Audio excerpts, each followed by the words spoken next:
Rolling. So still working on countering the guard pull, all right? A few principles to be aware of to start with. Understand that an ounce of prevention is worth a pound of cure, right? When it comes to not getting pulled into someone's guard.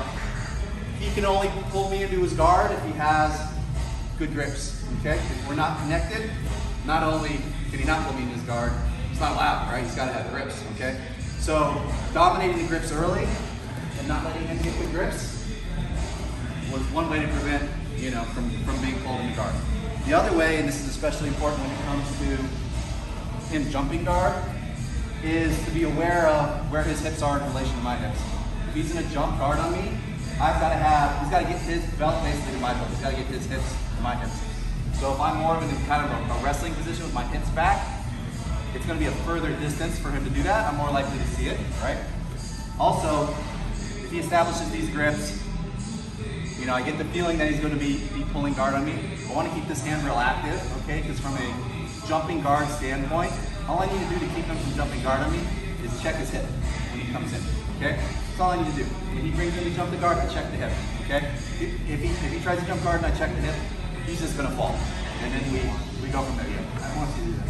But that's all you need to do, okay, to stop the jump guard. Keep your wits about you.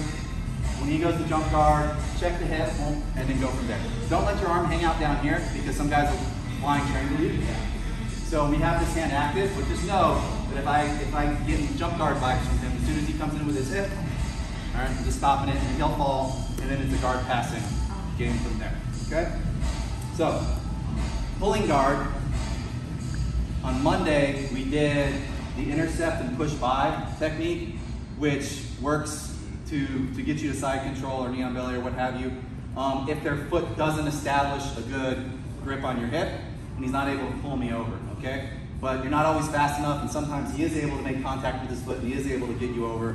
What do we do from there? So we'll do both sides again, because some people don't always follow the rule that you should pull guard on the side that you control the sleeve.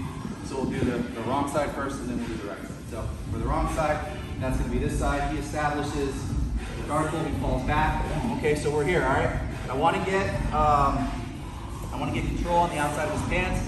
I don't want to let him pull me in, right? So I'm creating a strong base here to keep the distance.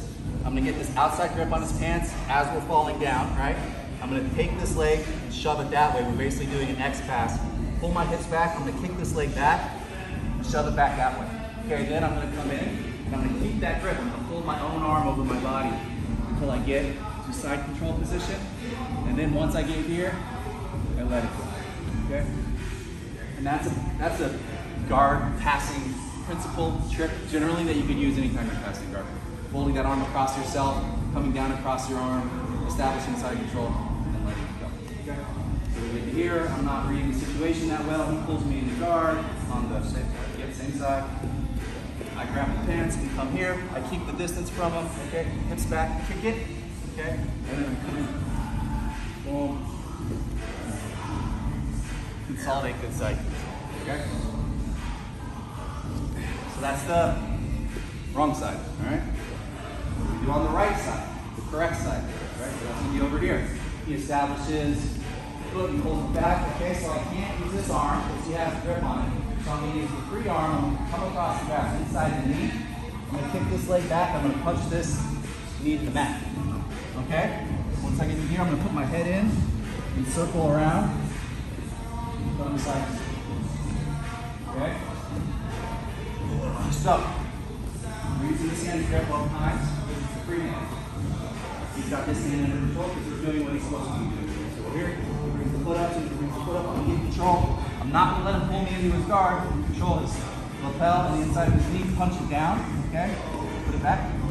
That may require me to punch it down and kick this leg back. Which is fine, okay? Then we're going head in, circling, rolling over, or just actively roll his legs away, cross legs, knees in, consolidate.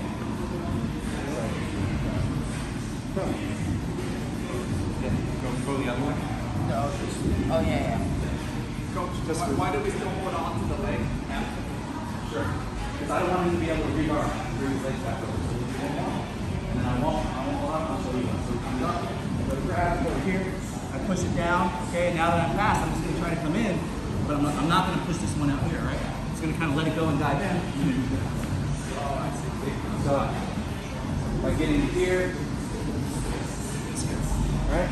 So we're here, kick it back, okay? I'm going to use this to pull him, head in, rotate past, and now I'm spreading him out. So we can't bring that leg back in. Okay? So in the first one, we're doing like this. In the second one, doing like this, right? Keeping that leg away from us. Okay? Any questions? Can you see it or no? See it? Okay. All right, do each side 5 times. Partner up. 1, 2, 3.